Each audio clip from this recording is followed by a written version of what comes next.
berdiri dalam firman-Nya. Apakah kamu tidak tahu bahwa orang yang tidak benar tidak akan mewarisi kerajaan Allah? Jangan tertipu, disesatkan, baik oleh kenajisan dan percabulan, maupun penyembahan berhala, maupun perzinahan, tidak juga dalam homoseksualitas. 1 Korintus 6 ayat 9. Bertahun-tahun yang lalu, jika engkau menemukan orang-orang yang terlibat dalam praktik seksual sesama jenis dan berita itu menyebar, mereka akan bersembunyi karena malu.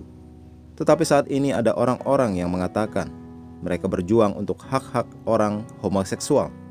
Tetapi apa yang Alkitab katakan tentang hal ini? Alkitab mengelompokkan mereka yang mempraktikkan kegiatan-kegiatan seperti itu di antara orang-orang yang tidak taat hukum, bebal, tidak saleh, berdosa, tidak suci, dan najis.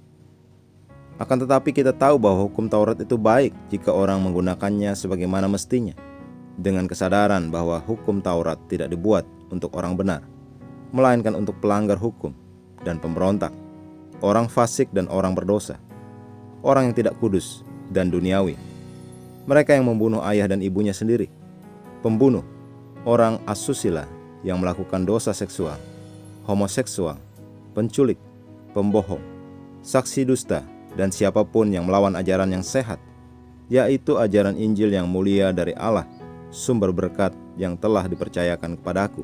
1 Timotius 1 ayat 8-11.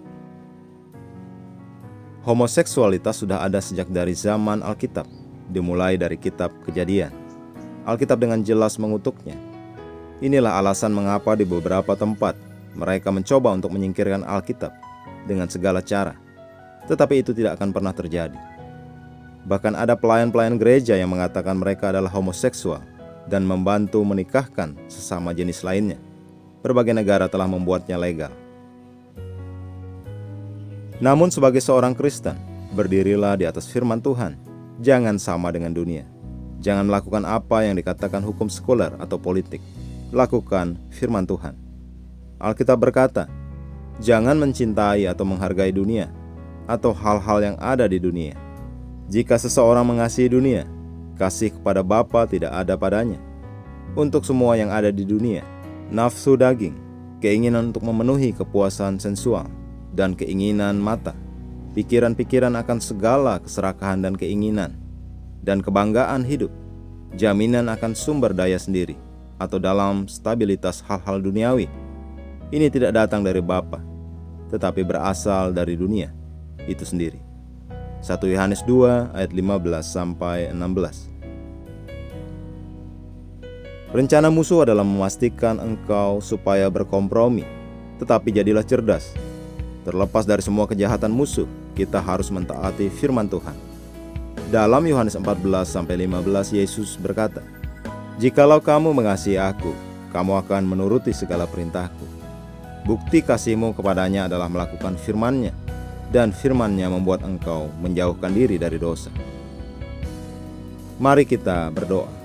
Bapa yang terkasih, terima kasih atas Roh Kudus yang membimbing aku di jalan kebenaran dan kekudusan sejati. Aku selamanya berdiri dalam firman-Mu. Aku berdoa bagi mereka yang pikirannya telah dibutakan, agar pengaruh iblis dihancurkan dalam hidup mereka.